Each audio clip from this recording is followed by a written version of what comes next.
What's happening, folks? Back with another reaction, back with some more Roland Orzabal and his 2001 solo album Tomcats Screaming Outside. Once again, shout out to Philip as well as all the folks who've been part of the Tears for Fears and Roland solo deep dive, which admittedly, the mid-90s is sort of the same thing.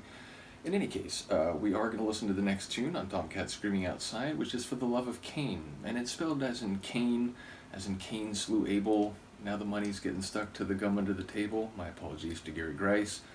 But yeah, I imagine it will play off of the scriptural parable or narrative of Cain and his fratricide of Abel. So let's find out what Roland has to say about it. This is from the 2001 album Tomcats Screaming Outside by Roland Orzabal. It is For the Love of Cain.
Big fan of him anyway, and then it's like the more I listen and the more it seems like time passes, and perhaps I've already been introduced to this going through Tipping Point, but It's like the musician poet feel to his work really does come across. Now, also he has a very powerful voice, and I think this track exhibits that quite clearly.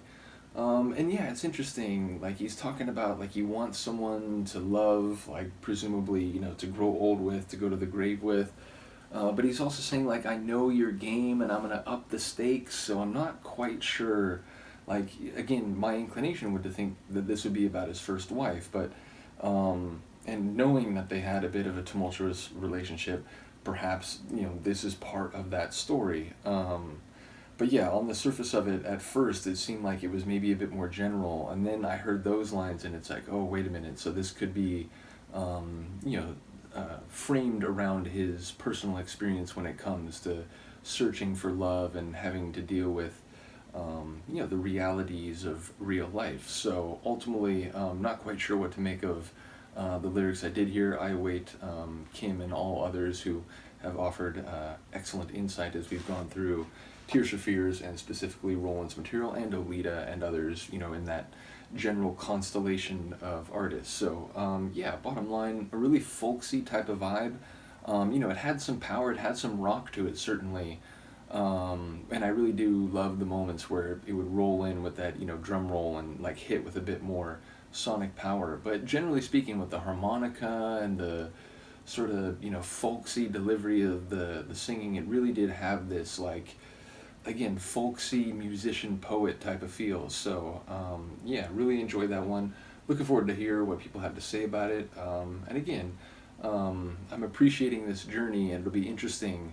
Perhaps one of the first things I'll do when we do the second look reactions, which I think I've done like one or two of those. But yeah, the idea is that at some point I'm going to go through some of the material that I listened to for the first time in an initial reaction, and then perhaps having heard more of that artist or group's music and more albums, and having heard the tune itself a number of more times, perhaps it'd be interesting to come back and talk about it in a bit more detail, and the way that my thoughts about it have evolved. Well, obviously, if we do that for Tears for Fears, I think Tipping Point is the natural candidate to go through like one by one in that way, just because I did it very early on. It wasn't the first album I went through, but or the first songs from them that I reacted to, but ultimately it would be a cool thing to do.